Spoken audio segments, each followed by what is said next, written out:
आज का दिवस गौरवमय है। यह वैभव का दिन है। आजादी के बाद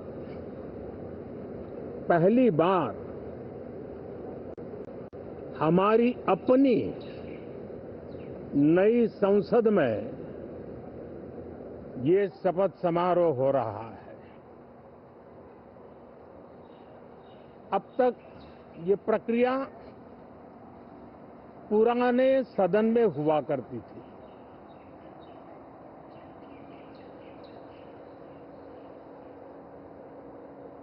आज के इस महत्वपूर्ण दिवस पर मैं सभी नवनिर्वाचित सांसदों का हृदय से स्वागत करता हूं, सबका अभिनंदन करता हूं और सबको अनेक अनेक शुभकामनाएं देता हूं।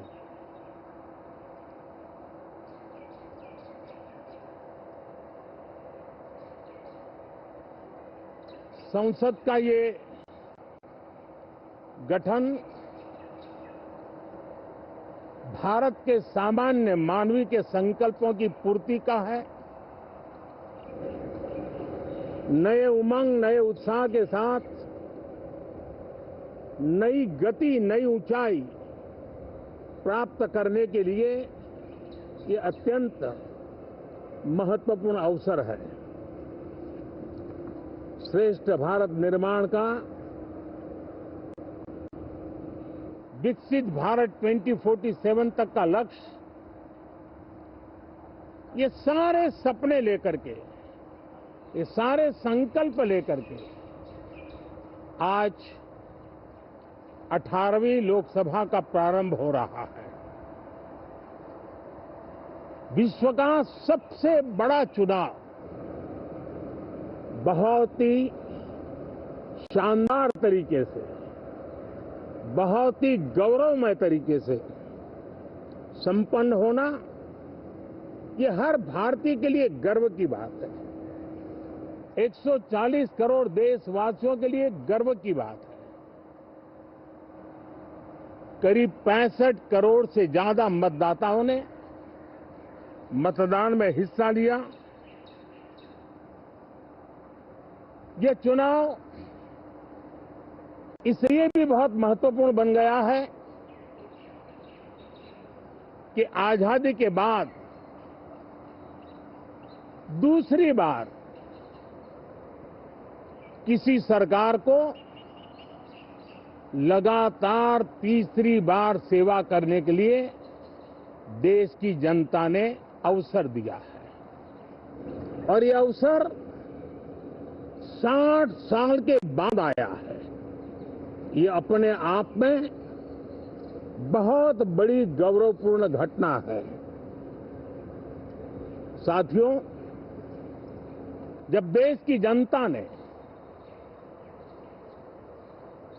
तीसरे कार्यकाल के लिए भी एक सरकार को पसंद किया है, मतलब उसकी नीयत पर मोहर लगाई है, उसकी नीतियों पर मोहर लगाई है, जनता जनार्दन के प्रति उसके समर्पण भाव को मोहर लगाई है।